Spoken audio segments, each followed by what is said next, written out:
Bagsak Mepa, mga kabalen, finally mga kabalen, nabuo na ang apat na kukumpleto sa semifinals ng North Division ng MPBL. Kaya nagliliyab, napakainit ang tagisan ng talento at skills ng mga idol natin. Kabilang sa apat na team ng semifinals ang Nueva Ecija at San Juan na magbabagbakan sa best of 3 series mga kabalen, at ang Pampanga Giant Lanterns laban sa team ng Caloocan Batang Kakalu. Parang kailan lang, opening lang ng MPBL, pero ngayon papunta na tayo sa exciting part mga kabalen. Yes mga idol, ang apat na team na maglalaban-laban para sa kampyonato at finale ng Norte, bago kalabanin naman ang South Division sa kabilang panig mga idol. At ito na mga kabalen, magsak ko na rin, ibibigyan ko na kayo ng info at update regarding sa schedule. Sa October 27, 8pm Friday, sa Brensigiao Convention Center tayo para sa Game 1, at sa Game 2, Friday, November 3 naman mga kabalen, 6pm sa Nueva Ecija Coliseum.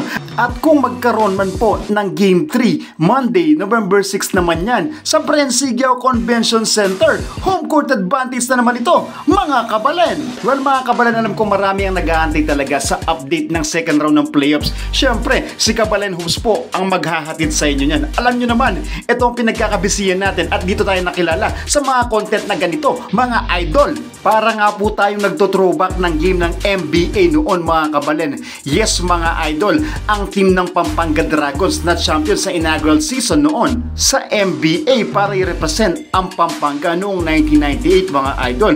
Konting trivia lang yan mga idol. Kaya po, sana po ituloy nyo ang suporta sa team natin, Pampanga Giant Lanterns, hanggang sa dulo mga idol. Kailangan po namin kayo sa mismong venue natin, lalong-lalo na pag home court tayo mga kabalen. Alam nyo naman, kilala ang Pampanga Giant Lanterns sa malupit na homegrown players natin, at syempre kayong crowd namin.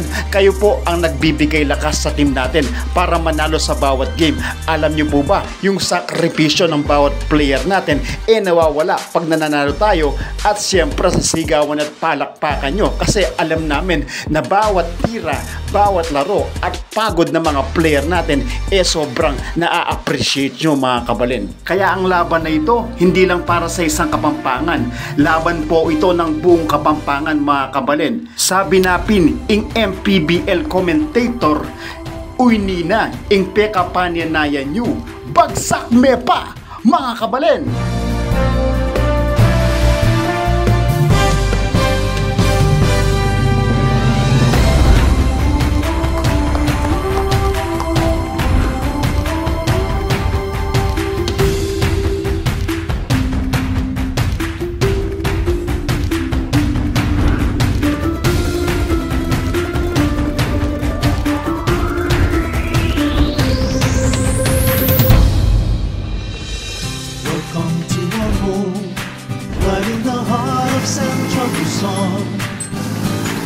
With the spectacular giant lanterns on, shining splendid, you gauge your rate endlessly.